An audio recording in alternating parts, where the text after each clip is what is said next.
Bapak, saudara-saudari yang saya kasih dalam Kristus Tuhan, berbuat baik selalu menjadi tujuan utama kita hidup di tengah sesama.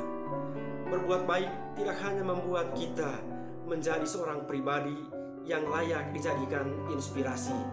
Berbuat baik tidak hanya sekedar satu upaya untuk membahagiakan ataupun menyelamatkan hidup sesama, tetapi jauh lebih dari itu, kita berbuat baik agar kita semua menjadi orang-orang yang berkenan di hadapan Allah. Tetapi satu hal yang mesti selalu kita sadari, bahwa sebaik apapun yang kita lakukan tidak selalu menjamin bahwa kita akan diterima, kita akan dicintai oleh sesama. Teristimewa mereka yang sudah punya pandangan negatif tentang kita, mereka yang sudah terlanjur tidak simpatik dengan kita. Pengalaman seperti ini juga dialami oleh Yesus saat ia menjalankan tugas perutusannya di tengah dunia. Yesus Tuhan kita datang ke tengah dunia untuk mewartakan kabar sukacita Injil.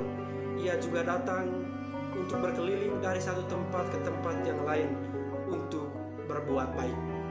Namun ironisnya, ibu bapak, saudara-saudari terkasih, malah oleh kebaikan yang dilakukannya, Yesus ditolak.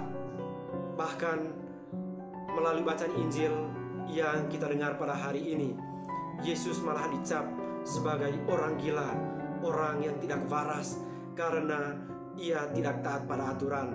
Karena kebaikan yang dilakukan oleh Yesus sama sekali menyimpang dari hukum Taurat, tidak sesuai juga dengan adat dan kebiasaan waktu itu. Ibu bapak, saudara-saudari terkasih, pengalaman Yesus yang selalu berbuat baik meskipun juga selalu ditantang, kiranya menjadi kekuatan bagi kita untuk selalu mencintai dan memperjuangkan kebaikan dalam hidup, baik ataupun tidak waktunya, suka ataupun tidak suka orang menilainya.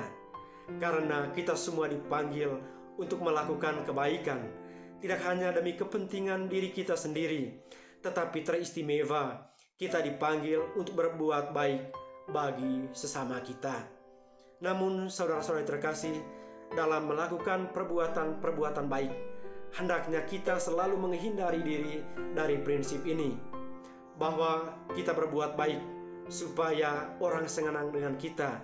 Kita berbuat baik hanya supaya dilihat orang.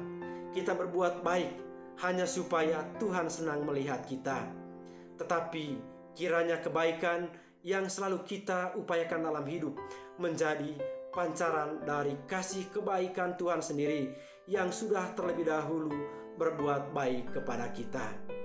Saudara-saudari terkasih, kebaikan yang kita lakukan dalam hidup tidak akan menambah atau mengurangi kebaikan kemuliaan Tuhan, tetapi kebaikan yang kita lakukan dalam hidup akan sangat menentukan keselamatan hidup kita kelak. Karena itu, saudara-saudari terkasih, berbuatlah dan teruslah berbuat baik.